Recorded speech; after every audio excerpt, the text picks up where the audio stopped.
On va commencer la session. Les musées d'histoire naturelle à l'ère des défis socio-économiques. Je ne sais pas si tout le monde est là, en fait. C'est bon? Allons-y. Donc, on est un peu dans la continuité des interventions précédentes. On est plusieurs musées dépositaires de collections d'histoire naturelle en France actuellement à être dans des phases de rénovation, de mutation.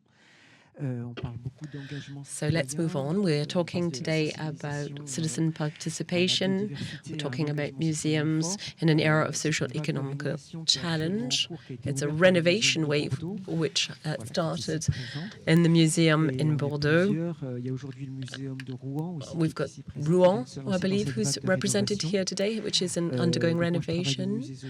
I work at the Zoological Museum in Strasbourg, which is a project which is a joint project between the university and the town. And of course you have the museum here in Nantes, which is beginning this period of renovation. All of these challenges are important to all of us. We're confronted with them daily. They are challenges.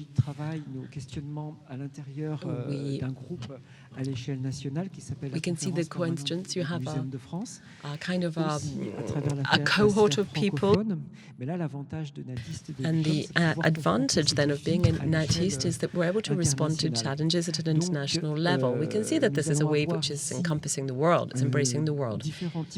We have different types of feedback, international presence, and some which is particularly French. We've got the Natural Museum that's working with the museum in Berlin on a citizen participation, citizen implication. And then also we've heard from Musée in Taiwan, the Institute, and from the University of Taiwan. And we're going to begin today with a presentation which will come from two people, with our colleagues from Neuchâtel in Switzerland. It's about their wild exhibition, and also from our colleagues in Belgium. So I'd like to introduce Mr. MAGGIONI and Anne Desmettre. They're going to give us an initial presentation. Once again, you have 15 minutes. We're going to talk about wild, and then we'll move to Brussels.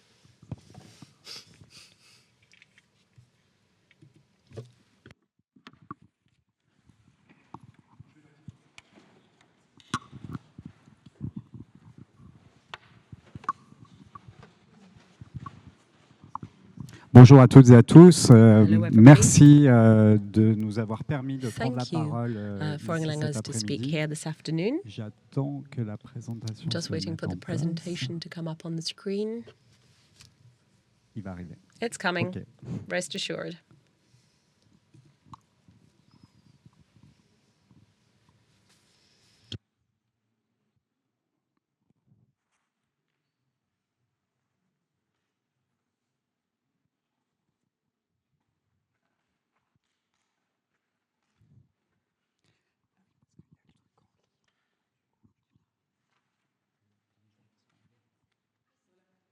C'est bon?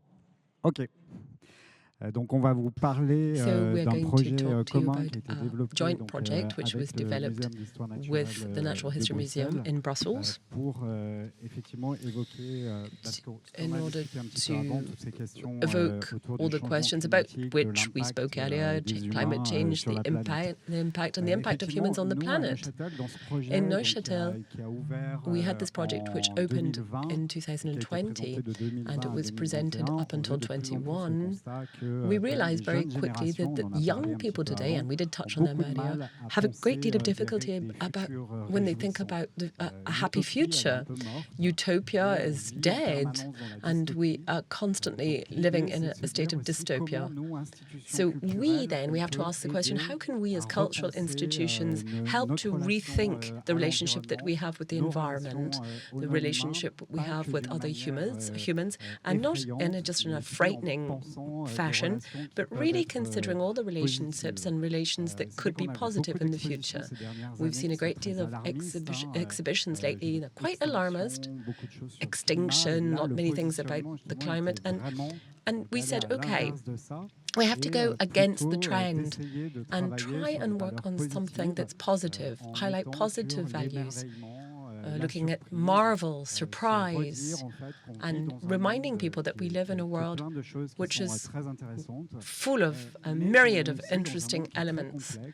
But it's also a complex world, so we had to give some sense, some meaning to that in the exhibition. So I would invite you to, first of all, look at this film, which should explain the film, which should explain the exhibition. Excuse me.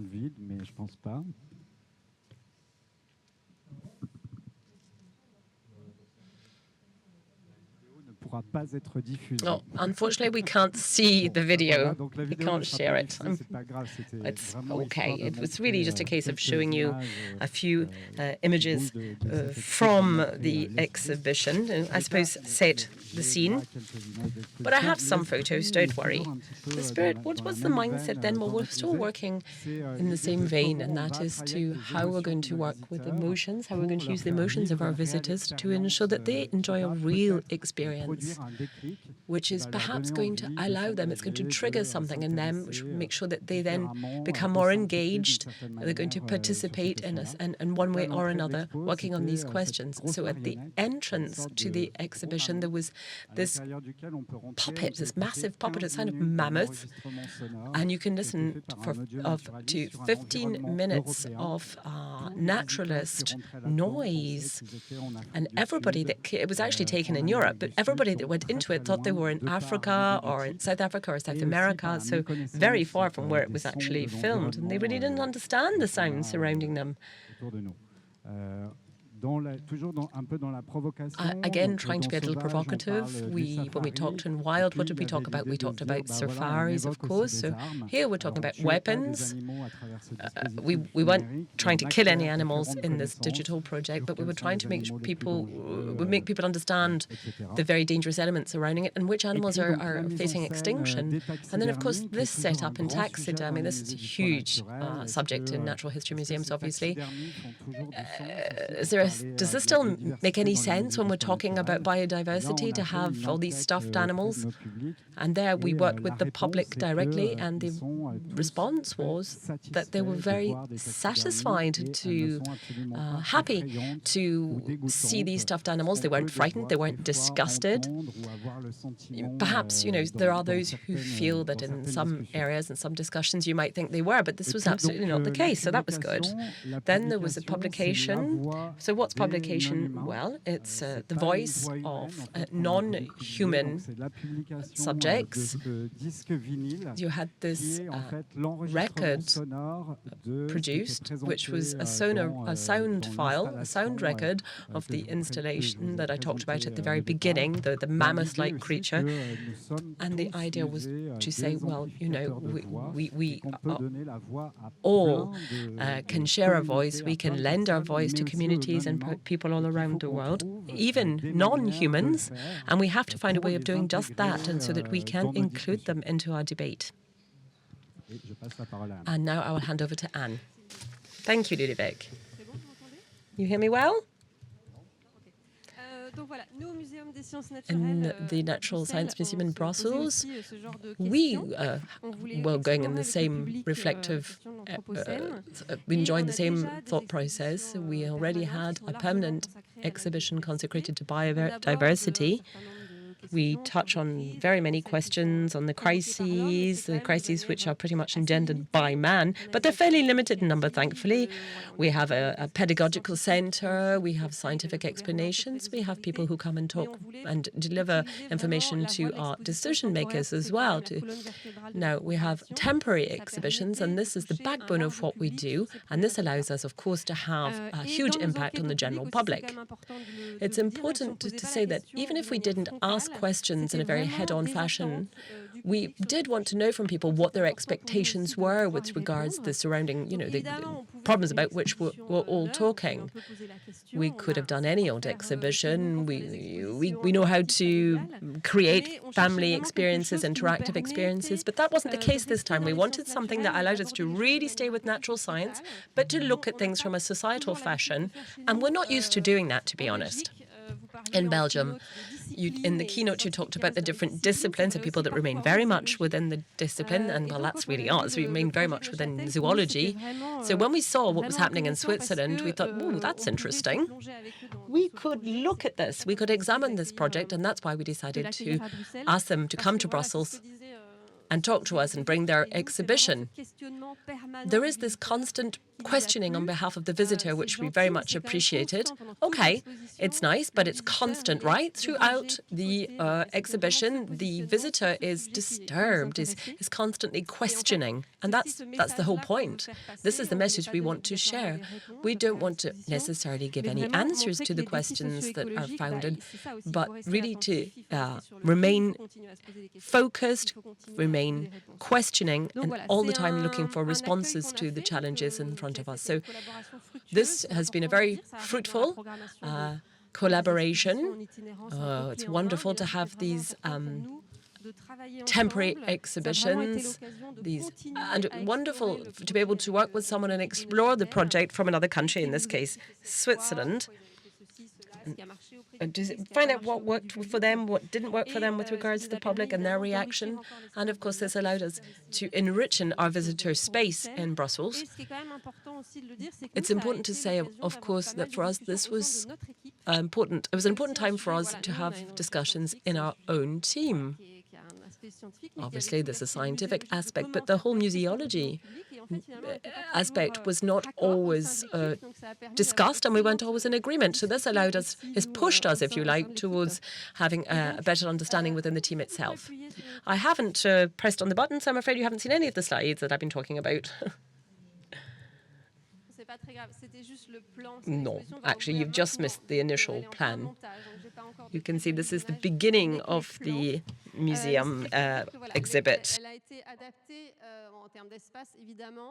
Mais aussi en termes de contenu et de collection. Donc on se pose aussi souvent la question des collections dans l'itinérance. Et donc nous, ça a été l'occasion, les collections ne sont pas venues de Neuchâtel, il y a un certain nombre d'éléments qui sont venus, mais c'est vraiment les collections du muséum qu'on a utilisées. Et ça n'a pas non plus été un remplacement d'un hérisson pour un hérisson et d'un lion pour un lion, tout en gardant le même message et la même idée. On a fait un choix un peu différent, c'est-à-dire qu'on a aussi des taxidermies, on parle aussi de... Said we have to look at the role of the institution, and in Neuchâtel they decided to have exotic collections. We had permanent collections, local collections. We did the opposite. We have a large permanent collection with many exotic animals, and there we decided to really concentrate on local fauna and local flora. It was important for us to illustrate this. And then other aspects were touched upon. Keynote, you talked about hens and the relationship with man and nature. Well, we added a huge part on domestication.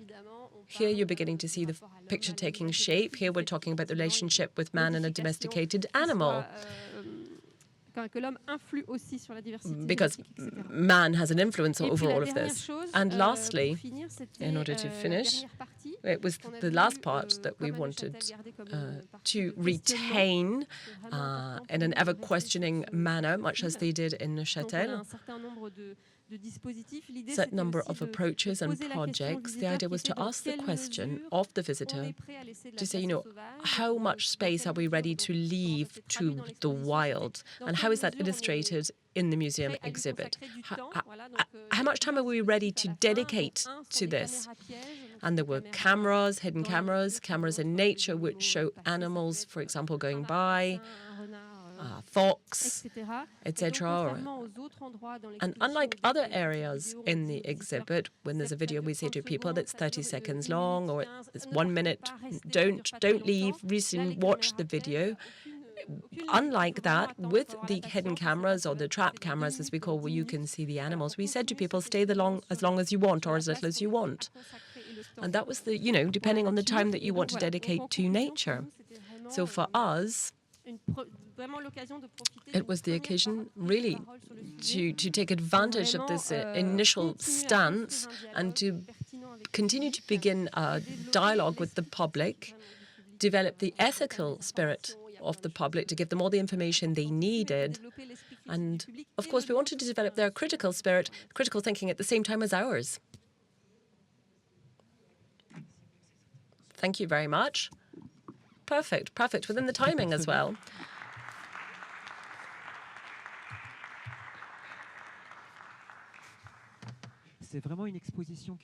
It's an exhibition which is extremely important. I went to Neuchâtel, and I think that we always have to challenge the issues, look at the issues of the living world. A very solid exhibition, a bit worrying, you know, you feel a little bit disconcerted. And I think important for everyone. You could do this with other species. It was part of a larger cultural program. I remember, you know, you could see that in the courtyard. There was another exhibition. It was a traveling exhibition. There was an exhibition which existed in a box, etc. You could do this during the lockdown, etc. So again, part of a larger picture. Now, next, what are we going to talk about? We're going to ask our colleagues from the National Museum of Taiwan to come up, from the university, and from the Forestry Research Institute. And this is a naturalist project which was developed in 2014 in order to encourage the public to understand what was really happening along the way to achieving an environmental education objectives in citizen science research. So this has been going on for roughly 10 years. Over to you then. Hi everybody, my name is Phaedra. On behalf of my team, I would like to share with you a project of mine. In previous Nathist conferences, I've been introducing another project of mine. It is a project that I try to encourage, that the museum tried to encourage the public to explore the stories behind the New Year's dish. You know, it's an environmental project. And today I would like to share with you something different, because this year is the 10th year that I'm working at National Taiwan Museum. And so this project I actually started since I entered the museum and started working. A little brief introduction on our museum. It's the oldest still standing museum in Taiwan, founded during the Japanese colonial period. So you can have an imagination of how it was founded as a natural history museum for the colonial government. And it's under the Ministry of Culture. So currently, it's a four-branch museum system that introduces different aspects of Taiwan. And as one of our previous speakers said, that she has a collaboration with Nathist members through the previous Nathist meetings. So she also visited our museum for her research. And you see the museum is very close to the Taipei station. It's traffically convenient. And that was Kiala. And I actually, when she came to Taiwan, I also treated her Taiwanese pizza, and we are still friends. So welcome. If you wanted to collaborate or visit, you're very much welcome. So this project, although I started very early, and later I had a chance to translate a science book called Never Home Alone by Professor Rob Dunn. And there is one chapter that hit me really hard. The chapter is titled probably The Far-Sighted Ecologist. So for most museums, for most ecologists or biologists, it's probably very easy to look up the information on the population status of an endangered species. But if we asked, how many sparrows are there around your museum? What is the ant populations or insect population spreading around your museum? You know, these very ordinary species, we hardly pay any attention. So we are far-sighted because we are looking at something that is far away from the museum. And we have to know a lot of the species that we are looking after or having a highlight on, they're mostly not in cities, but there are more and more people living in the cities. Basically, probably over half of the population in the world are, especially Taiwan, has a growing population in the cities. As you can see from the digits, in 1982, the year that I haven't been born, there was a half of the population in Taiwan in the city, but now it's more than 80% of the population. So more people, or most of the people, are actually in the cities, but we are disseminating not enough information about the ecology or the environment of the city. So this project centers on the city, and the stories on the cities can be very interesting. So for example, a recent, the CBD convention has issued their documents, and in their several targets, the target number 12, it mentioned about how we should look on to the city when we talk about biodiversity conservation. There are a lot of issues in the city, not just bringing the green belt in, but also how the artificial structures would or the human behavior will interact with non-human factors. And so you can see the upper picture is our main building, the oldest still-standing museum in Taiwan, and it sits in a small green park. And you know, inside this park, it can be a treasure, it can be the source of stories, but what do people usually do in the park? If you look at the right pictures, the two pictures, can you tell me what they're doing? They're feeding the pigeons. And in this park, we have pigeons and squirrels. Actually, they feed the squirrels more, but I don't have the squirrel picture because when they're feeding the squirrels, I was stopping them, so I didn't have the hand to take pictures. So people don't really appreciate, you know, the diversity inside the park, but they find pleasure from feeding wild animals. And so that was also a thing that triggered me to start this program. There are a lot of things that we can do. For example, when I follow the squirrel within a day, I discovered that the squirrel actually has a lot to do and a lot to eat inside the park. You know, the existing environment offers them enough food. So there are some pictures of the squirrel food. And so, of course, the animals are interesting, but you know, realistic speaking, or practical speaking, it's cheaper to conduct plant survey than animal survey. So we had this idea, why don't us, you know, start animal surveys, but at the same time looking at the interaction of animals and plants.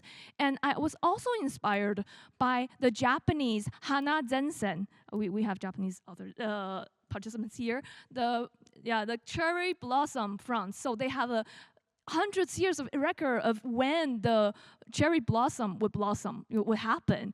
And this is exactly, you know, ecological observation that you've been doing consistently on your surrounding plants. And I thought, why can't we do that? So I would try to do that. And what I do that is that at that time, I just graduated from the university with a master's degree, but I know in our undergraduate program, the students had to serve a required course of given services, and usually these services are not relevant to their professional or academic training. And so I thought, you know, maybe we should give them a chance to review what they have been learned in class. So I work with National Taiwan University Life Science Department and Forestry Department, recruiting students to conduct the park plant survey. So you can see that on the right side, this is the map of the park that the main building is situated in. And our third branch is situated in also a small green park. So these are the green parks that we've got to conduct these surveys. And so the students, after some training, they're conducting weekly surveys on selected trees in these two survey sites.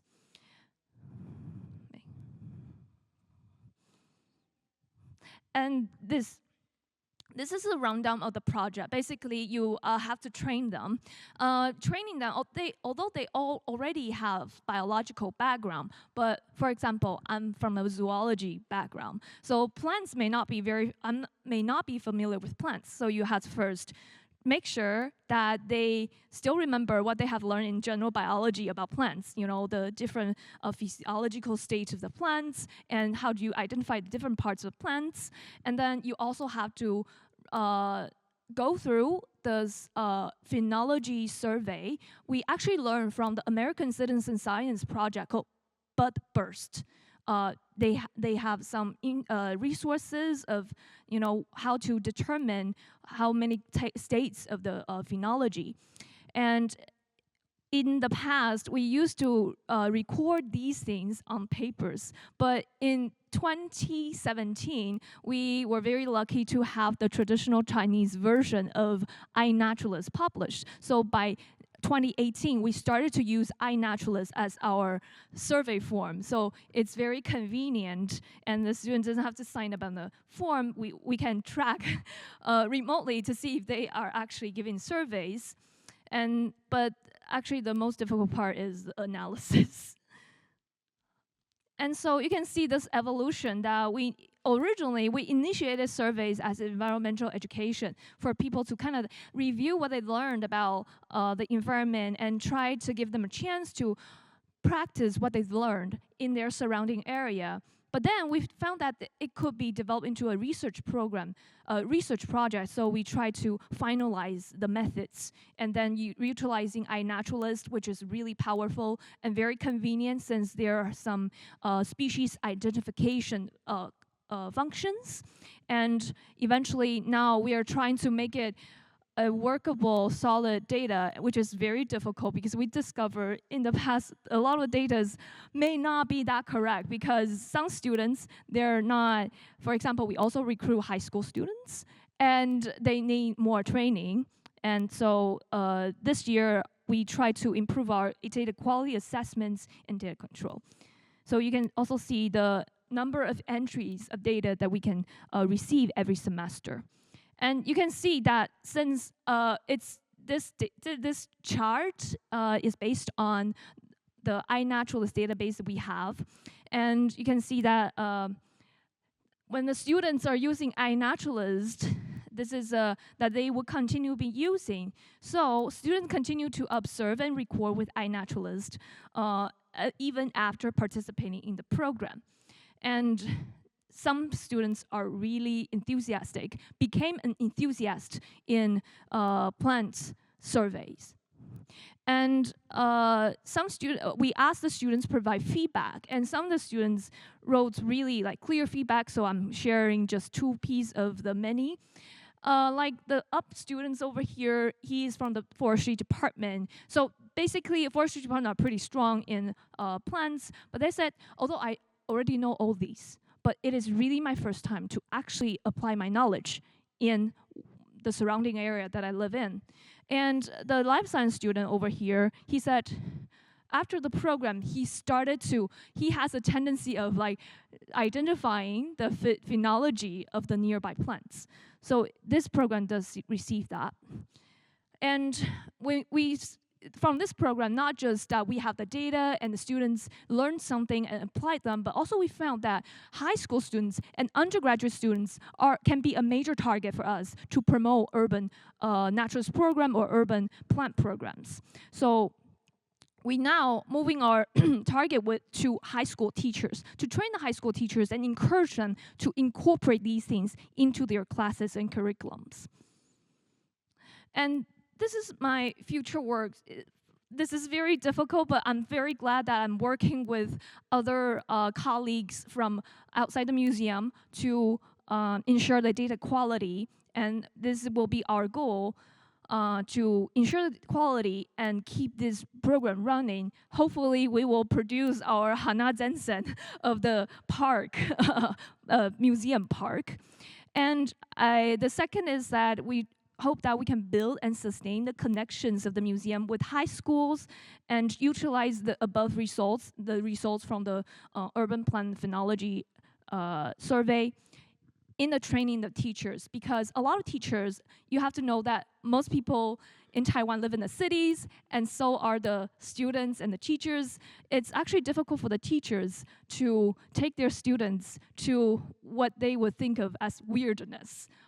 To see, to prove what they learn in the textbook, but in fact, on their campus or in the cities, there are just so many resources they can use. So I hope that with this connection, we can promote these practices. And I think a very important part of this program is to solidify the incentives for the museum to continue the urban tree survey. I think it has a lot to do with what we are talking about right now, especially I mentioned weirdness. We think of weirdness as a place where no human traces, as a place with abundant biodiversity, we have our imagination inside. This is also what I've learned from previous Natas meetings. But in fact, the city is a very important ecosystem that are still with a lot of questions for us to explore. And we should counteract the far-sighted ecologist syndrome. This thought of mine comes from my learning with my indigenous working partners. We think of indigenous people as they have this traditional knowledge, local knowledge, knowing their environment.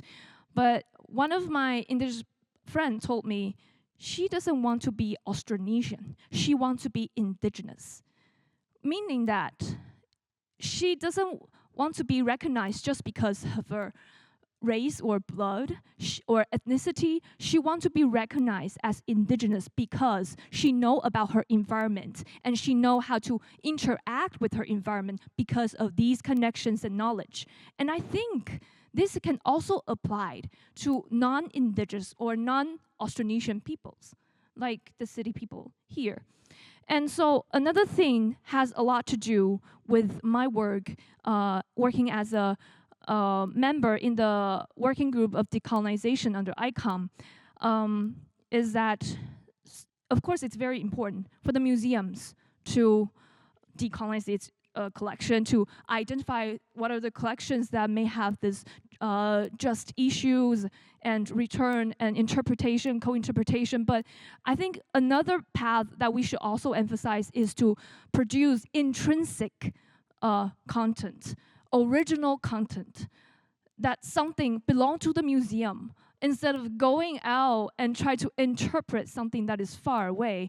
Interpreting and understanding itself is very important. So how much do we know about the green park around the museum? I think this is a very important issue. Okay. And so so I would like to thank all my colleagues for supporting this project, and for your, I welcome any feedback and suggestions and probably message of collaboration. Thank you very much.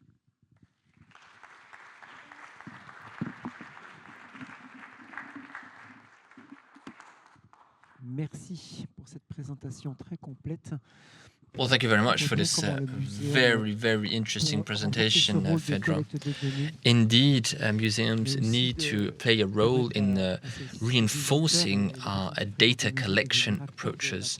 And indeed, it is important to allow citizens to become active members of, let's say, the building of knowledge in the environment they live in. And we see that this project that you were involved in has been very powerful, and namely regarding the data collected. So yeah, this is really, really very important. The data collection is so important when it comes to building knowledge, right? And it's kind of a virtuous circle. So yeah, it's very interesting hearing you talk about this, and I'm sure that we will be able to get back to this during the Q&A session. Right, so we now move to the last presentation. We have Mélodie Faury and Aurélia Desplein. Are you with us? I think you're online. You should be. Bonjour, je suis en ligne pour Aurélia Desplein du Musée national d'histoire naturelle. Aurélia Desplein. I'm a PhD student at the Natural History Museum. I think you're somewhere between Berlin and Paris, right? And Tout à fait, mais en fait, la présentation sera donnée par ma collègue du Muséum de...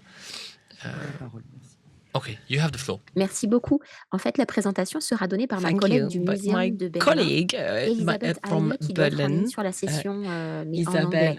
HEYNE, and I think she's already online and she will give the paper in English. Yes, thanks. Thanks, Aurelia. So, yes, thanks for having us.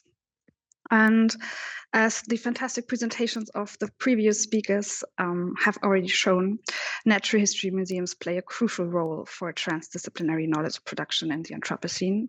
And in our talk, we want to argue that opening up collection practices for participation of non-academic actors in the Anthropocene will strengthen the relevance of natural history museums for present and future research, especially in the form of participatory collections. This can help to raise awareness to environmental changes in society, sensitize people, and initiate a process of reflection on the causes and networks behind the changes. Participatory collections can boost mutual learning and institutional reflection on current practices. To illustrate these theses with an example, we will split our talk in 3 parts. In a first step, we will present our thesis on the interplay between participatory collecting and activism against human-made environmental change. In a second step, we will present the results of a joint project at the Muséum für Naturkunde Berlin and the Muséum National d'Histoire Naturelle in Paris, Changing Natures, Collecting the Anthropocene Together. Based on the project's first results and its collection data, as well as the different project designs in Germany and France, we want to address in a last step the challenges and the potential of participatory collection practices for the activation against environmental crises of our present. So yes, participation, is it old news or is it more important than ever before? The Anthropocene calls for a critical evaluation and transformation of the foundations of our scientific methodologies. We already heard about that a lot today. And as we all know, the credibility of the term Anthropocene as the definition of a new geological epoch remains a topic of debate.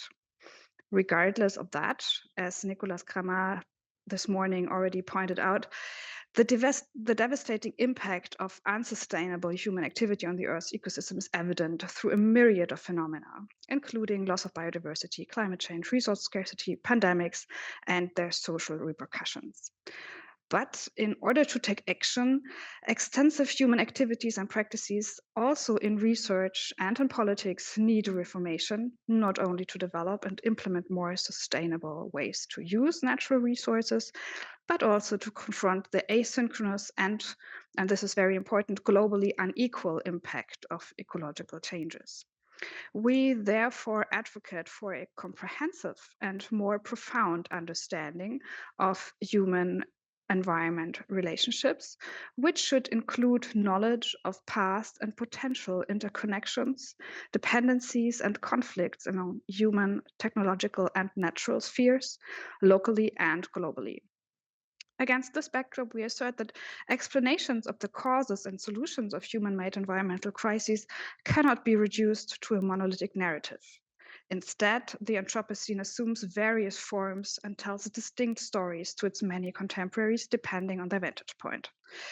This multiplicity of perspectives necessitates participatory work, public engagement, and multi-perspectivism in scientific practice. As an initial step for that aim, involves a profound reassessment and reflection of the field's premises and approaches.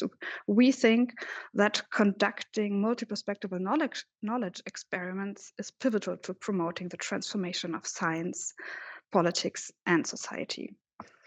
As a crucial actor in the mediation of knowledge, museums are receiving new attention in the light of contemporary conflicts and crises. I think we already discussed this during the other talks, and I think we already heard a lot of great ideas today. And in recent years, a growing number of especially European natural history museums have addressed their responsibility also in the face of discussing their colonial legacy, inviting and sharing public debate and increasingly engaging with society, for example, in the form of citizen science. However, in practice, a lot of participatory approaches still hampered by a lack of diversity and power imbalances. We therefore urge that participation should not be misconstrued as a unidirectional transfer of knowledge, involving only empirical approaches mainly aimed at gathering material, but rather be perceived as a crucial component of the research process. Participation can only become truly ingrained in research practice if it is reflected within the convention of established scientific institutions. In addition, we also argue for an expansion of the objects and bodies of knowledge to be collected. Nature has always had a cultural history. At the beginning of this day, there was this great question if a meteorite can be a cultural object. And yes, we think it can be one, and society's cultural knowledge is very relevant in order to understand current environmental change and to develop possible solutions. We therefore place the knowledge of non-scientific actors alongside classical scientific knowledge. In doing so, we assume that environmental change always involves a generational perception problem. The nature that people got to know during their childhood is often taken as a normal or natural state. Environmental changes that gradually shift these boundaries over several generations are difficult for societies to recognize. This is precisely why memories, personal and subjective perceptions of nature and of past nature, and everyday objects related to nature should play a role in natural history collections. So what are we proposing? In response to these arguments and for a critical examination, we have developed a collection experiment that approaches the Anthropocene in a participatory way. The aim was to completely rethink collection practices within the context of natural history. As a result, we started a joint project between Museum für Naturkunde Berlin and le Muséum National d'Histoire Naturelle in Paris, funded by the BMBF and the MESR. And its aim was to build a purely participatory digital collection of local knowledge. For this, the service unit Musée at MAGGIONI developed a unique trilingual platform. You can see some images of this platform here. And the concept and the workflow of the platform were also developed with different focus groups and in co-creation workshops in Berlin and in Paris.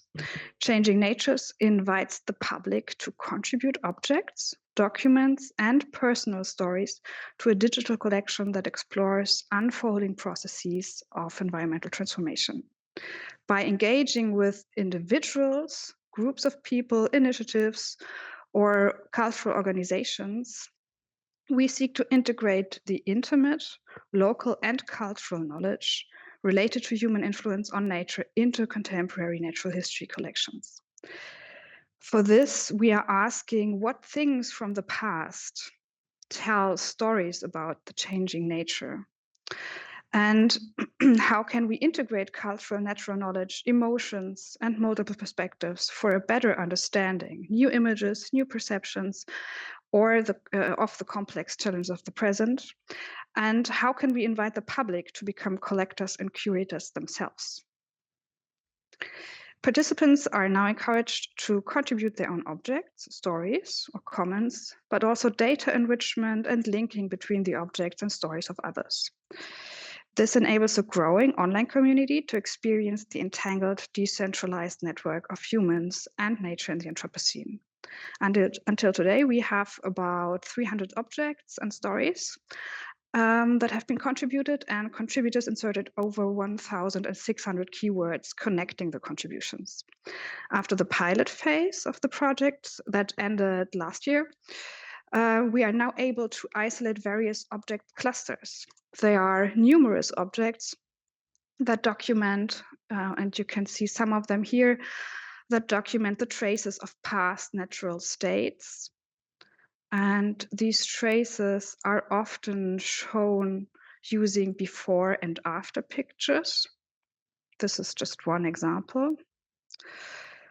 Numerous contributions documented outdated social, cultural, or material practices of dealing with nature. For instance, One example is the fur code, and it reflects on the use of fur and our relationship to fur production. And finally, there's a group of objects that testify to current understandings of nature, which are always hybrid. On the one side, there are contributions that document the loss of biodiversity, like these ones.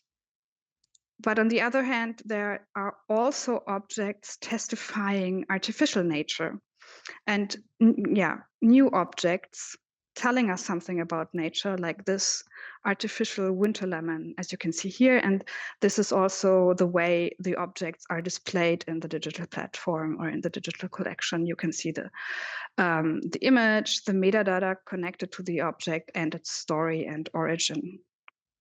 And with this, I already come to reflections and our conclusion, because the variance of the contributions and the object clusters document an awareness of loss, as well as the discovery of a new concept of nature.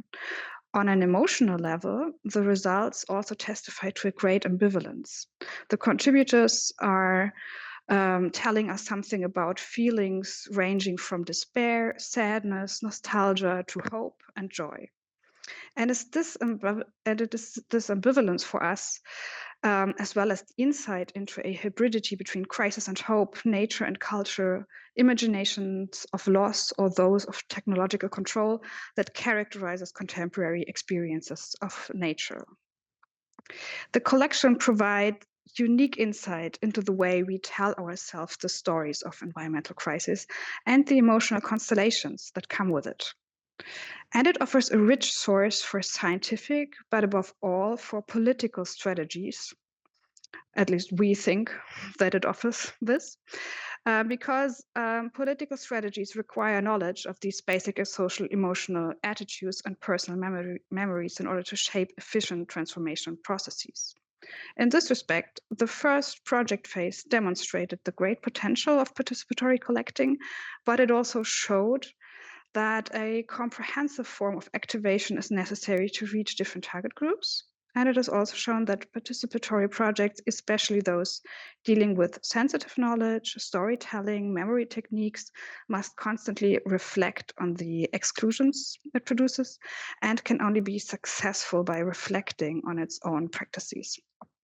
This is why the collection experiment is accompanied by a German and a French advisory board and various reflection and research formats. Central questions are now in the next phase for us how to highlight different experiences of environmental change of different social actors, as well as the accessibility and usability of the data across disciplinary boundaries. And based on our data, we also aim to further explore how can participatory science formats help to create spaces for mutual learning, and whose perspectives need to be represented in natural history collections of the future. And we would be very happy to see you on changing-natures.org. Maybe also see your contributions there, and of course discuss with you. So in the name of the whole team, many thanks for your attention.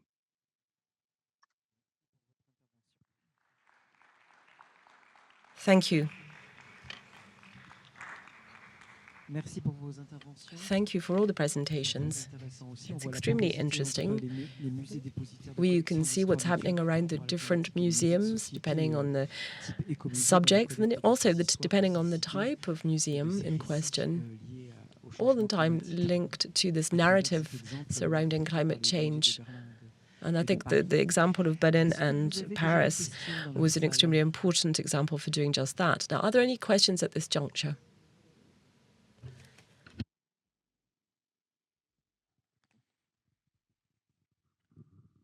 I have a question to Phaedra.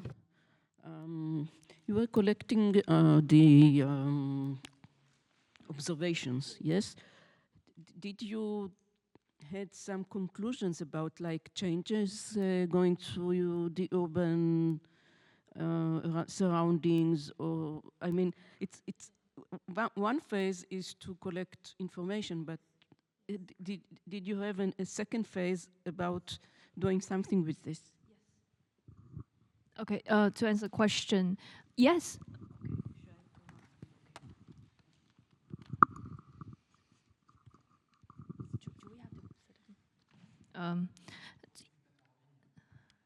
Yeah, maybe we can all sit over here.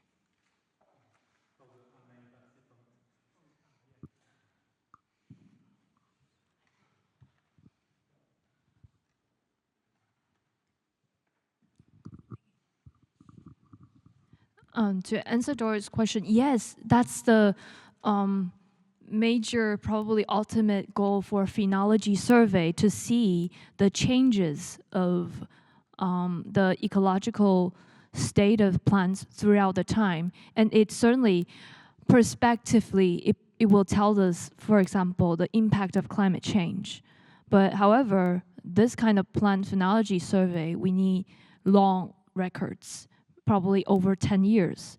Although it's my 10th year at the museum, but as you can see, we're troubleshooting in the process, and I'm not very confident, to be honest, for the first 5 years.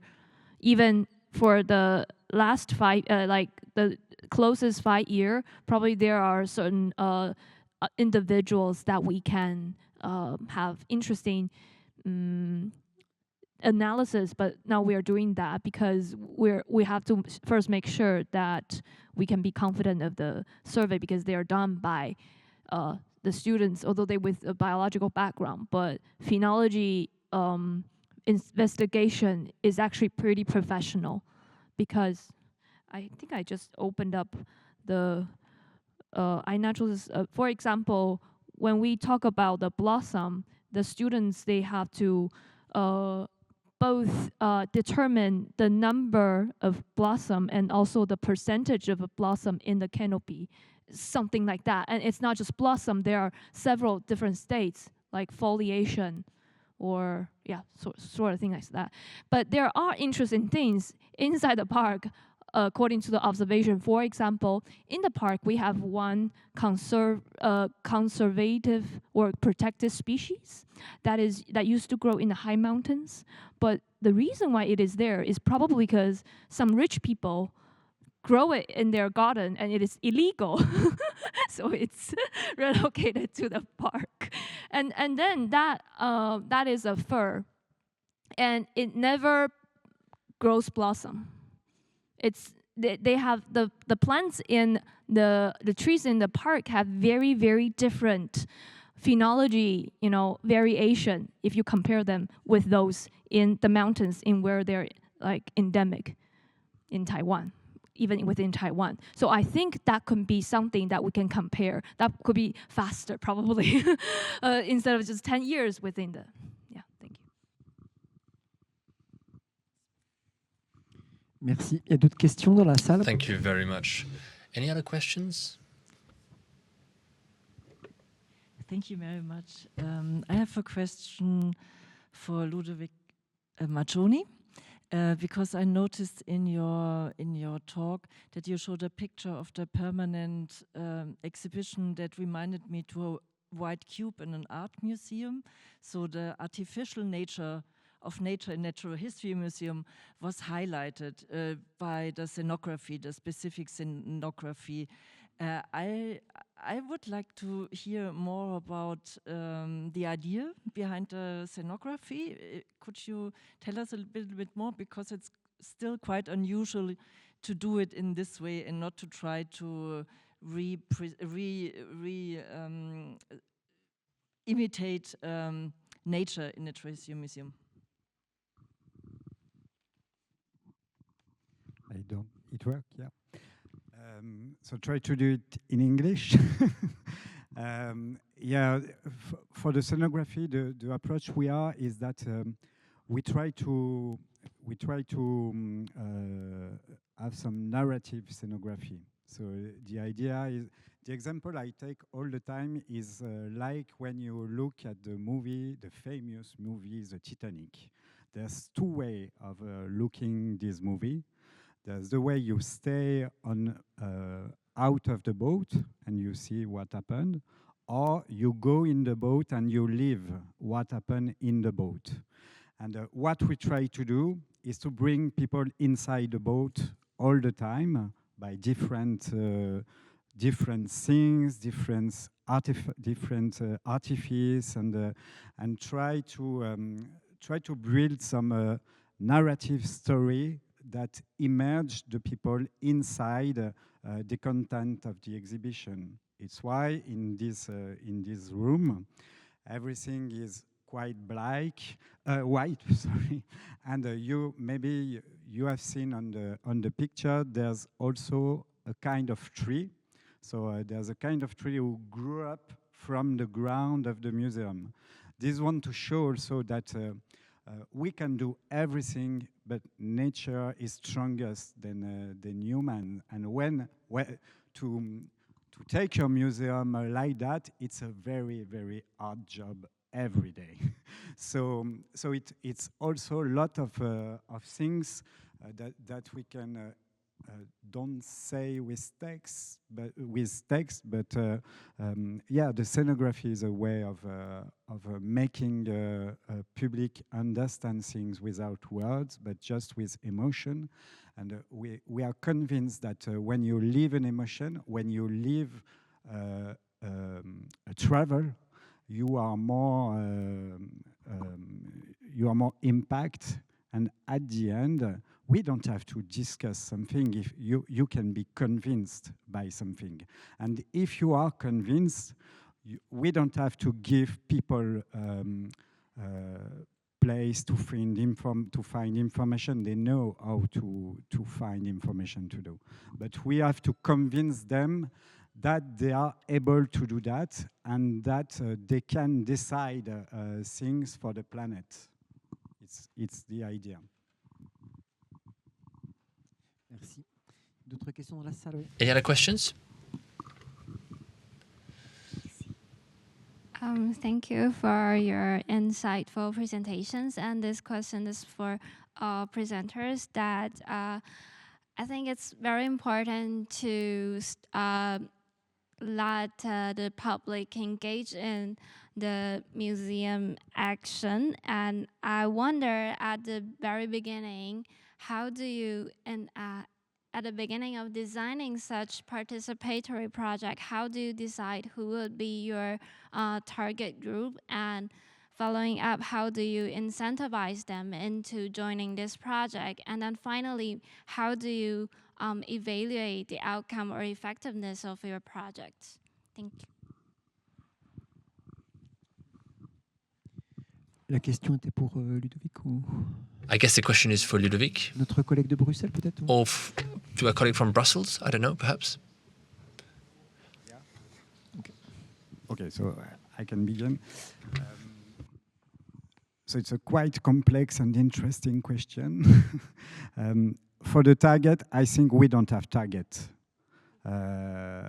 We have a lot of people, and today what is important is that everybody is interested by this subject. So we try to build some things, exhibition, programmation, conference, things that where everybody can discuss. And I know that when I say everybody, it means nothing, because there's a lot of different people, and people who come in museum are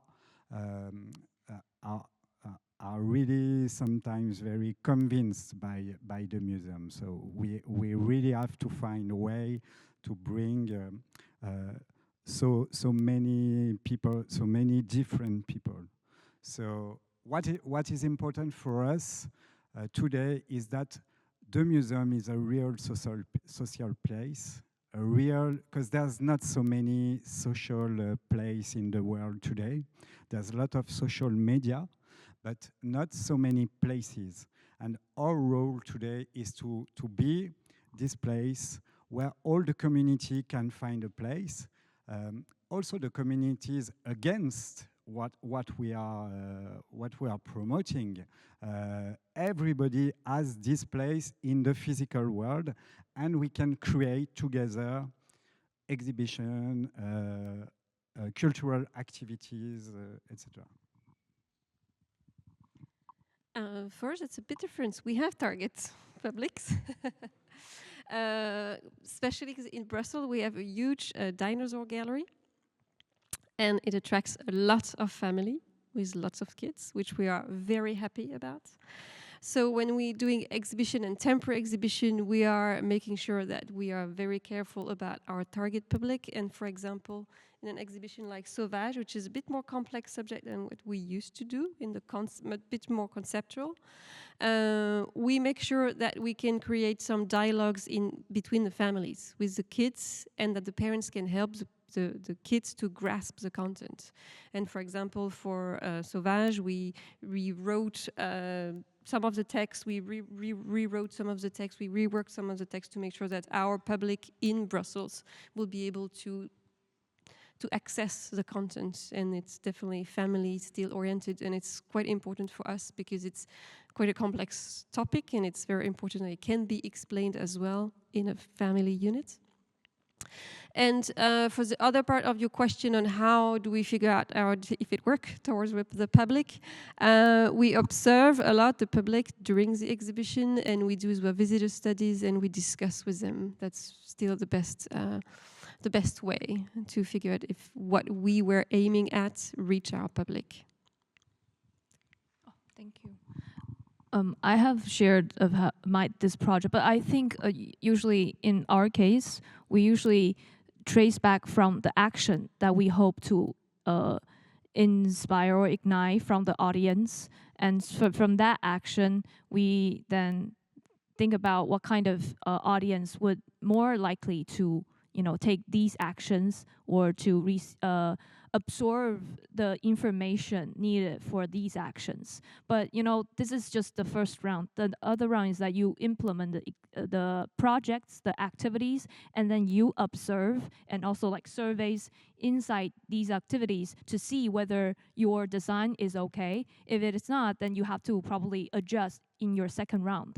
And I think for many people, probably you're also implementing citizen science on biology topics. I think the most difficult thing, especially for plants, because like animals, birds and frogs, they're so cute. So you don't have to bake them. Then people would I like to see them. But plants, people just walk by and ignore. And I have another project which is like training students, like also volunteers, to give tours. And when giving tours, you're complimented and appreciated by the public instantly. So they have this instant positive feedback. By contrast, doing plant survey is a behind-scene work, and also it's on plant, something that doesn't move and changes very slow. And so I think it's very important for me. It's more like providing the students to have more interactions on the professionals who also graduate with the same, departments or professionals, so that the students know, there are several things that you can do with a museum with your expertise or your academic training. This is for my project over here. Yeah, maybe we can, add to that, because we are also always thinking, whom are we excluding with our project? And in the case of the digital project, of course, people need to have a huge degree of digital literacy. It's a complex topic, so they need to be able to reflect on these things between nature and culture. And this is why we are always asking, how can we integrate the target groups that are excluded by the project design? And how can we shift the project towards a better understanding? For instance, we try to develop a toolkit and a workshop format for our students and pupils. Around like 14, the age of 14 upwards. And this went really well. And we did a lot of testing together with some schools that agreed to work with us. And then we tried to develop also, a set of sentences and the language and different terminologies to describe the topic of the Anthropocene to pupils and to give this work package to schools as an open access work package. And I think this is really important, always to think about the exclusions that your project design has built in. But maybe, yeah, Aurélia, do you want to add to that from the Paris side?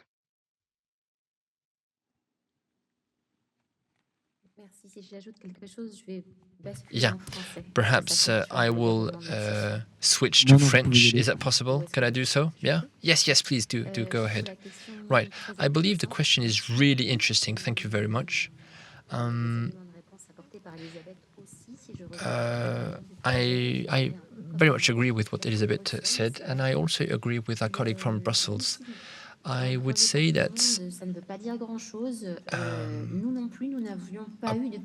let's say, we did not have a target in our project, even though some people may have stories to tell about the changes to environment. Right? Now, our approach, as Elisabeth mentioned, is to open it to as many people as possible, and then we need to think about those places where bias could exclude people. So, as Elisabeth explained, there is the whole notion of the digital tool. In some cases or places, the digital tool is an issue, is a problem. How can we take this into account? How can we translate, let's say, the terminology, the language for younger generations? So this is really at the heart of our work, and we are constantly considering this issue in order to come up with the best inclusive approach for our program. But this is an ongoing process. Right, thank you very much. Do we have perhaps time for one last question? Nicolas, please. Yeah. Oh, and from Italy. Okay. Well, no. Well, okay, let's say we'll take both questions and then we'll answer both at the same time. The presentation was very so brilliant and give very interesting ideas. I have a brief question for you, Elisabeth. Is a paper in preparation explaining the typology you presented and the different output of this this experience? Yeah, I think we can say yes. There we are preparing a different. There's already one general paper on our notion of participation, and for the project we are starting on a paper, and it should be ready. It should be ready soon, we hope. And thanks for the question. Oui, bonjour, merci de vos présentations. J'aurais une question thank you very much for your questions. I have one question for Ludovic and perhaps for Anne, and then a second one for Ludovic. So, I would like to know, have you carried out an assessment survey in order to understand if you had reached your target, if you had, if the visitors, the public had understood what you were after, and are you familiar with this type of survey? And then my second question for Ludovic, if I understand correctly, the ethnography museum also carried out a sonography on the same theme the next year. Do you know what the outcome was? Did you have the same type of visitors? Did the people come to Neuchâtel first to the museum and then to the ethnography museum, or do you have very specific publics in both museums? Answer first because it's going to be quick because the exhibition is not yet open. It's opening on 15 October, but we used some of the survey that have been done in Neuchâtel, and we're definitely planning on doing some public survey and discussion with the public during and after the exhibition. Yes, we've made a survey during the exhibition, but I don't remember all the results in my mind because it was in 2020. But what I remember is that the public understand the main content of the exhibition, and they feel quite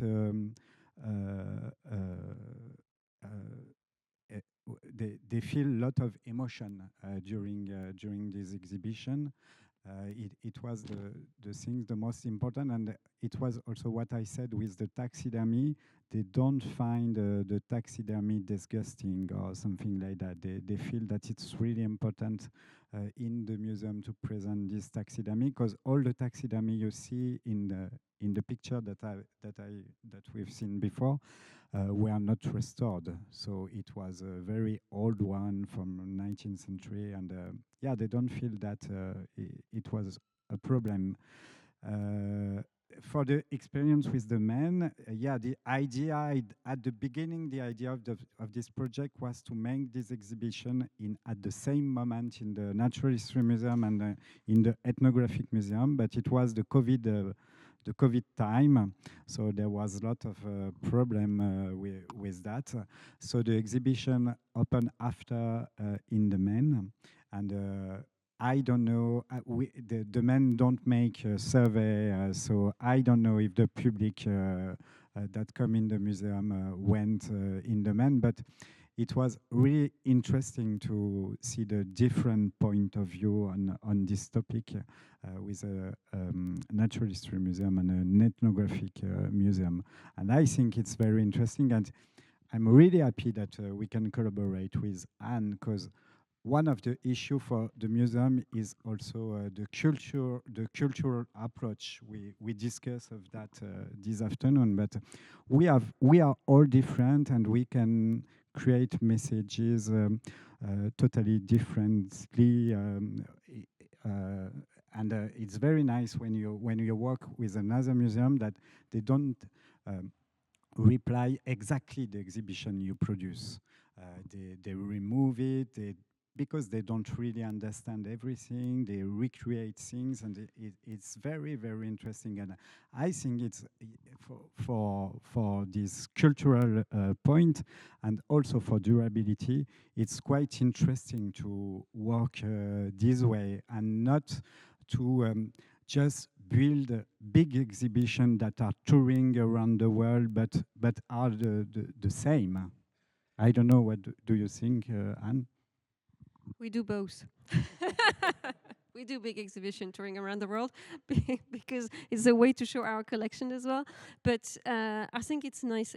We're very happy to be able to work with you. And as I said before, it was really on this topic in particular. We do sometimes we also have an exhibition coming in the museum, and it is a collaboration. But in this collaboration precisely, I think definitely it was very important to build together and to get better together on the topic. So yes, I think for me both approach can be interesting. Merci. Je pense qu'on peut reprendre. Right, great. Thank you very much. Perhaps. On a terminé. No, we're done. Okay, En finished. C'était très intéressant. Right. Well, it was really interesting.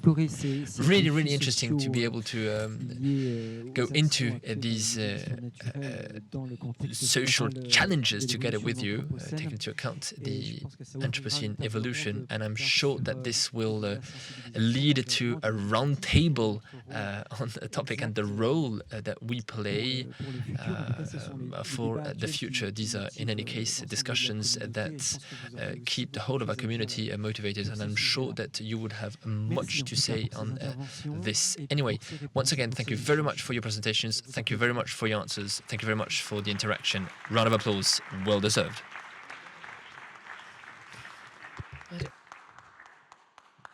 Alors maintenant, j'ai le privilège de passer la parole à Philippe. And now it's a great privilege for me to hand over the microphone to Philippe, my former professor in Dijon, who turned me from biology towards the museums, and he is going to talk about the renovation project here in Nantes. I'm going to hold you here just for a little time, because visiting the museum without understanding what the future holds for it will be difficult. So I prefer to give you some kind of explanation prior to leaving, because we are talking about the future museum. Now,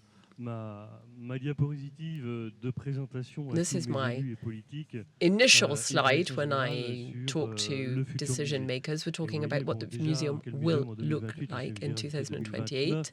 Now I think it should be 29. It's a little complicated, you know, there are always delays. So we're talking about living on the planet, living the Earth. Everyone can live on the Earth. the population is going to change, but the idea is to talk about how we can all live together for as long as possible on this wonderful planet. Questions that we've debated a great deal. We've heard all about biodiversity, the climate change, the challenges, etc. A great many questions have to be asked, are still to be asked.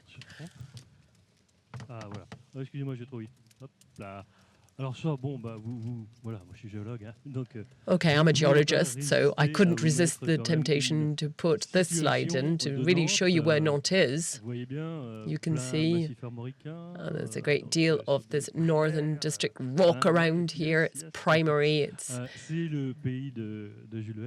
the home of Jules Verne. We said it this morning. This is where he cut his teeth on the idea of traveling, this idea of Eunice, a city that's very much open to the ocean, and that's hugely important in the history of Nantes. You can see that there's 650,000 inhabitants, 5 museums and 1 natural history museum. There are other areas which are extremely important as well, but obviously we're kind of limited. You have a print museum, which is very interesting. I should add to that list. No, so this is an old museum, but it's a museum that's comparable to other museums in France. As you can see, it was established in 1810, privately funded, fairly classic structure. It was in the center of town, near the river, and it meant that the curators at the time complained for quite some time that it was very damp in the museum, and of course this had an impact on the different collections. And you can see when you come in from the gardens, it's a more modern garden. It's from 75, and it was built specifically to be a museum. In the spirit of all these 19th century museums, and I think it took a great deal of inspiration from British museums at the time. It's a very classical structure and facade, very beautiful presentation of science, which is shedding light on the world, showcasing. You have wonderful windows in front here. Well, it's very typical of the period, as I said. So that's the current front. You've already seen it, so I'm not going to dwell on that. And here, what have we have? We have the heritage. I don't think you have all of it here, because when I ask my colleagues, they say there's 1 million. 6 months later, they say there's 1.5 million, then 2 million. I don't think they're sure how many specimens they have. We've kind of lost count with batch counting at this stage. But, you know, if you're between 1 and 0.2 million, I'm not sure that's hugely important, but we're very lucky here to have external reserves, which were buildings which were built about 10 years ago, built up to standard, respecting environmental constraints, so that we can host such an incredible collection of birds. SVT, Science, Earth and Universe Science. And botany, of course, quite a wonderful collection, as you can see that in front of you. A library, a scientific library. It's up-to-date. We are going to use this, I imagine, a great deal in the future museum. Now, the difference between ours and with other museums, particularly built in ports, is we've got very little ethnographical connections, and perhaps that's a good thing, because it can awaken many problems. We don't have any specialists in ethnography for a start. New museum, then, well, it's a concept which is fairly simple in essence. It's going to be based on the history of the Earth from its origins up until today, up until the Anthropocene.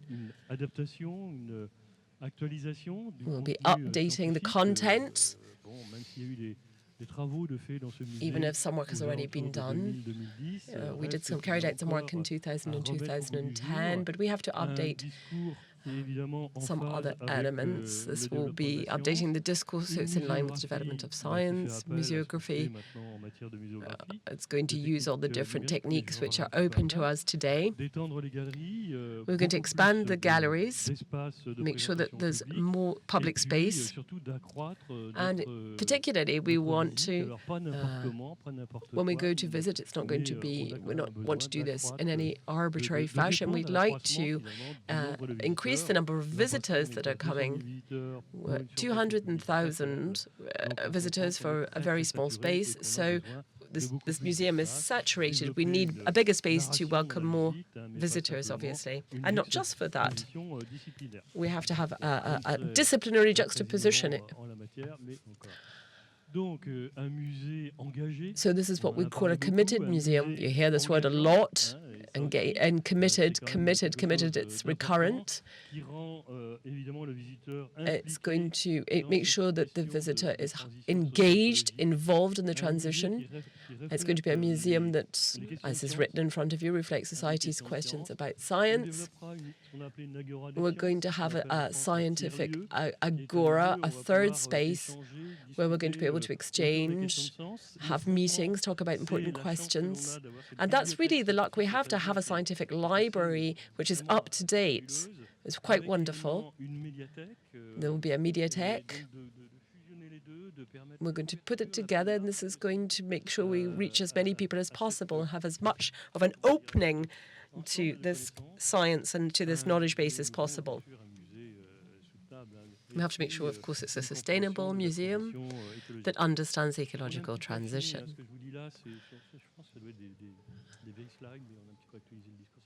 I think I'm using old slides, says the speaker. This is supposed to be the museum for everyone, for every man. Everybody should be able to find what they're looking for here. That's, you know, often we have queues outside. You could be in the queue for an hour. But this is an inclusive and popular museum. It's very family-orientated on a Sunday. Come out. Families come out. I suppose it's a slightly different atmosphere from the fine art galleries, etc., which seem a little more elitist. Families quite enjoy coming to the Natural History Museum, and we want to strengthen that. I think in general, people don't feel afraid to be confronted by what's in the Natural History Museum. And some museums you might feel a little intimidated. And it's important. It's important to bear that in mind, because we asked the architects to bear that in mind when with the renovation on the inside. And what else is important? Well, there's an invitation to disconnect. We're going to put our phones away. We'll put our iPads away, in order to have access to knowledge, but being free from all of the digital tools which hold us firmly rooted in today. We're going to do this. There is a right place for a digital wing, of course, but we're going to do it in a very sober fashion. But we really want people to disconnect if possible. We're there to look at objects, real objects. We don't want to look at plastic or resins or molds, etc. No, we want to look at real objects and have this real confrontation with life. So that's what we're working on just now. There'll be 2 permanent exhibits. We've got about 7 galleries. And when we talk about galleries, it's in an old-fashioned sense. So we're renovating, we are going to rebuild. We have various alcoves.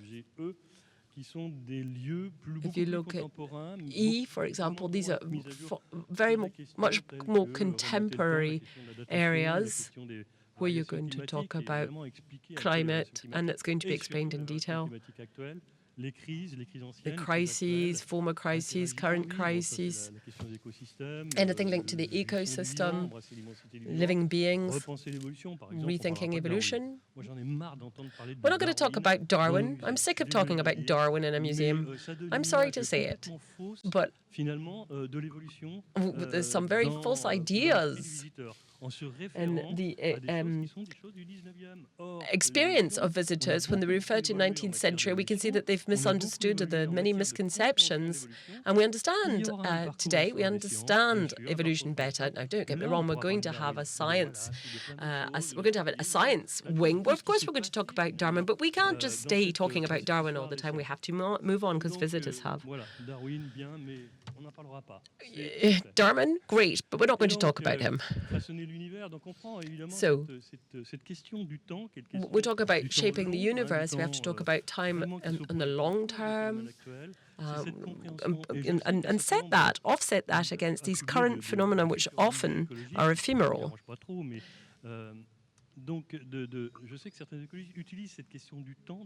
Time is extremely important in terms of understanding what's happening today. And this is a question we're going to pick up on again over and over.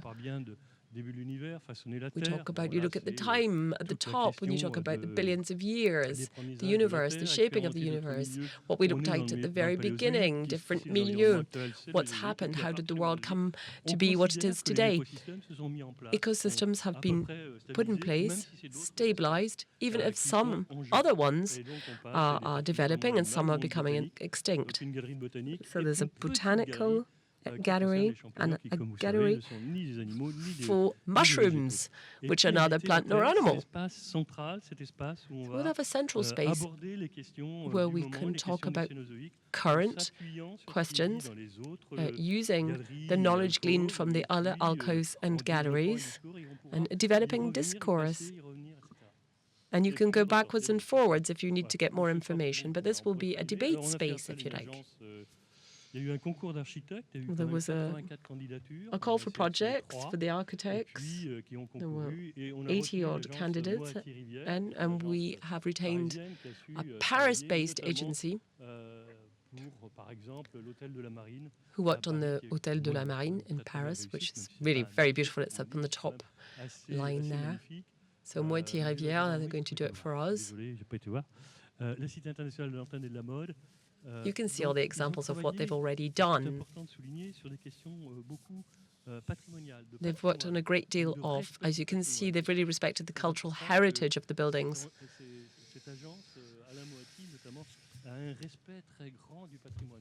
A great deal of respect for the heritage, and of course that for us, well, it's extremely important.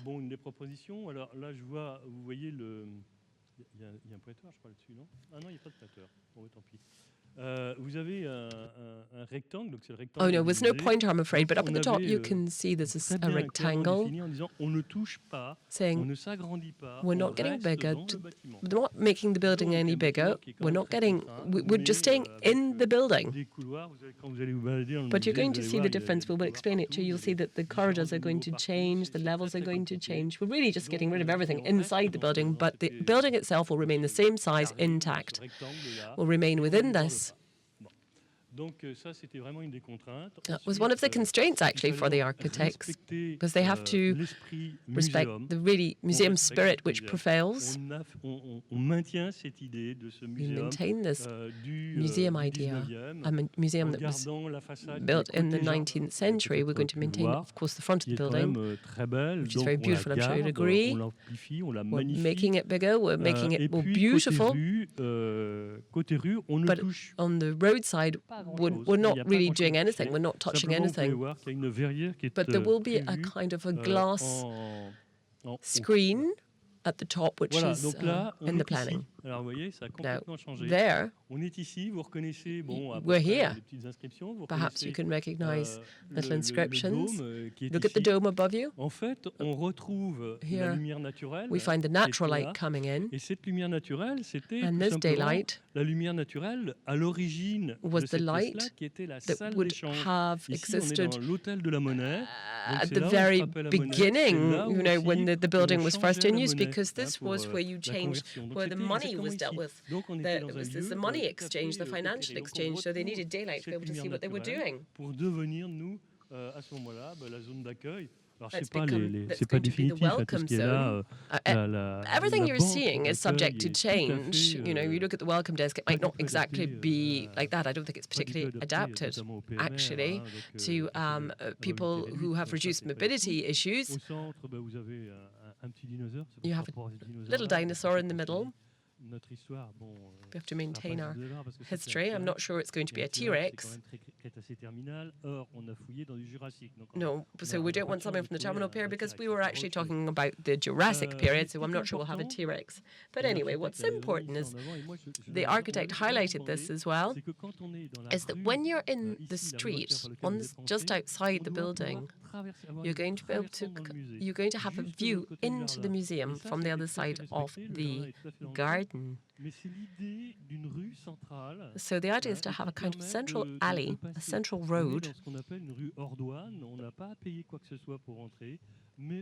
There's no custom duty here. You don't have to pay to get in or out, but you have a view of the museum, a view of the exhibits, the agora, the science agora, where that you'll be able to see that without having to pay anything. And then there will be a shop. So the initial vision of the space, this is really the entry vision, if you like, of what we have in terms of space distribution. So there, if you cut the building in two, this is what you'd see. I think it's actually easier to understand. The zoological gallery is going to be retained. It's going to be adapted, but it's going to be preserved. We're not going to get rid of that. And then what else? Well, you can see that we have gained space above the dome. I'm going to add 2 floors, and that's important. Let's not forget. You can see all the different corridors, all the different passages from one to the other.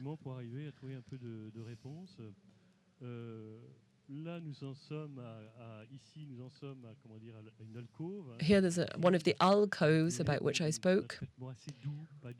Very much soft information. You don't feel anxious. It talks. Well, we're going to read the truth, but in not an anxious way.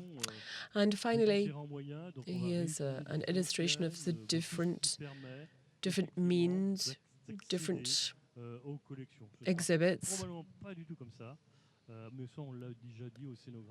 We've already said that we had to change it. I'm not saying that it will look exactly like that, but it will be similar. And I wanted to show you that before the visit,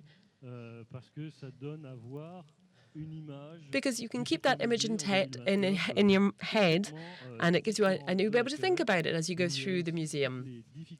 You're going to see the difficulties we have at the moment to show. Did I mention the date? Oh, yes. We're going to start work in 2017. That's the study phase, the research phase. Then they're going to begin, of course, that was in 2017. They're going to start renovation at the end of next year. We're still in the research phase, but we are moving towards the start. And we hope to be open in 2029. The budget, well, currently, it was at 46 million in 2023. I think we might be at 50, and I hear in the corridor that it might be 60 at the end of the day. This is the Metropolitan Council. It's the city that is investing. I'm not worried about this. You heard our officials saying that they're very clear on the support that we can get from them, so I'm not worried about it. So we're going to have roughly 5,000 square meters of exhibit area, so we're doubling the surface here, doubling. So that's a very quick overview, because I can see you're all tired. It's been a long day. So now I would invite you to leave your equipment, please, for those who have headsets, to come and wander through the museum. You'll see that we've got some rather nice butterflies in here as well. We've got a very original way to do just that too. You're going to see a few connections, etc. So any questions? Please, as I say, please leave your headsets just at the exit here. There is somebody there to take them from you. And we'll meet up just at the exit so that we can begin with the butterflies. We're going to go down to zoology, and then we're going to do the exhibition the way you should do it. Okay, and I've got a document for you in French. Okay, enjoy your visit.